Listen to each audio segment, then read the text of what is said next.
ساتل پکار دی.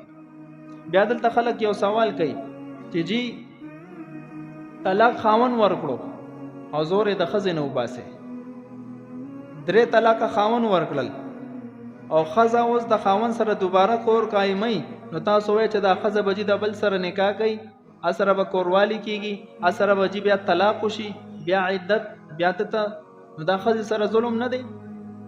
نه چې دا ښځې سره هیڅ ظلم نه دی. ولې چې تاله د خاوند 3 طلاق درکل، نو تا ته چا ویلي چې ته دته دوباره ځان تیار کا؟ سبا د بیا طلاق نشي درکولې. دا جنگ جګړه خو د ښځې په مابین کې خو ته په خپل رضا باندې وای چې نه زه د خاوند سره نکاح کوم، نو شریعت پتا مانی یو جرمانه کې غوسته چې اوس به ته داسې چل کې چې اول به د بل سره نکاح کې، اسره به مکمل زندگی قایمه کې، کورواله وغیرہ ارس بوشي، او بیا د طلاق درکو، نو بیا ته د اول خاوند سره د عدت نه پس نکاح کول شي.